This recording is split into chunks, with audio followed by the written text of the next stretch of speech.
आज के एपिसोड में कहानी एक बेहद खौफनाक मोड़ ले लेती है। आर्या सर का गुस्सा अब चरम पर पहुंच चुका है। जैसे ही अनु और आर्या का निजी वीडियो वायरल होता है, पूरे इलाके में हंगामा मच जाता है। आर्या यह साफ कर देते हैं कि जिसने भी उनकी पर्सनल लाइफ के साथ इतना गंदा खेल खेला है, उसे वह किसी भी हालत में नहीं छोड़ेंगे। आर्या के इस भयानक गुस्से को देखकर उनका सबसे भरोसेमंद आदमी झंडे तुरंत हरकत में आ जाता है। उसे शक है कि इस पूरे मामले के पीछे मीरा का हाथ हो सकता है। बिना समय गंवाए झंडे सीधे मीरा के पास पहुंचता है और उससे सख्त लहजे में सवाल करता है। वह साफ कह देता है कि उसे पूरा यकीन है कि यह घटिया काम मीरा ने ही किया है, क्योंकि वह शुरू से ही अनु और आर्या की शादी के खिलाफ रही है। लेकिन मीरा बड़ी चालाकी से खुद को बेगुनाह साबित करने की कोशिश करती है। वह कहती है कि उसे इस बारे में कुछ भी नहीं पता, क्योंकि उस समय वह ऑफिस में थी। वह अनजान बनकर बात को घुमाने की कोशिश करती है। हालांकि झंडे उसकी बातों से पूरी तरह संतुष्ट नहीं होता और जाते जाते उसे खुली चेतावनी दे देता है कि वह जल्द ही सच सबके सामने लाकर रहेगा।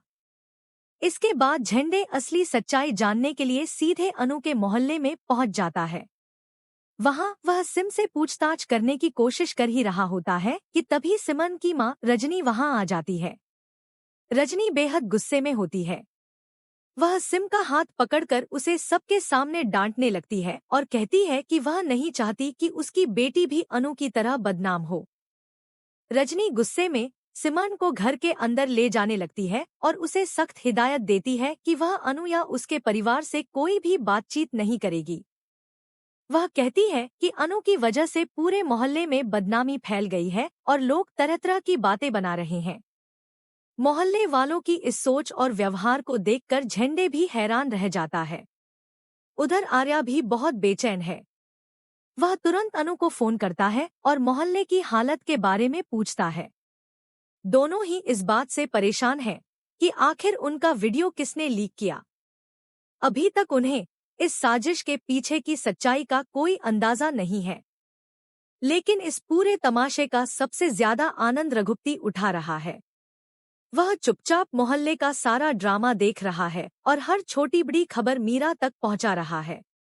रघुपति से अपडेट सुनकर मीरा बेहद खुश हो जाती है और अपनी चालाकी भरी हंसी हंसती है। मीरा अपने असली इरादे का खुलासा करते हुए कहती है कि यही तो वह चाहती थी। उसका प्लान ही यही था कि मोहल्ले में इतनी बदनामी फैल जाए कि शर्मा जी खुद मजबूर होकर अनु और आर्या की शादी तोड़ दें। अब कहानी एक बहुत ही नाजुक मोड़ पर आकर खड़ी हो गई है। सवाल यह है कि क्या झंडे समय रहते मीरा की साजिश का पर्दाफाश कर पाएगा, या फिर मोहल्ले वालों के तानों और दबाव में आकर शर्मा जी सच में अनु और आर्या का रिश्ता तोड़ देंगे। आगे क्या होगा, यह देखना बेहद दिलचस्प होने वाला है।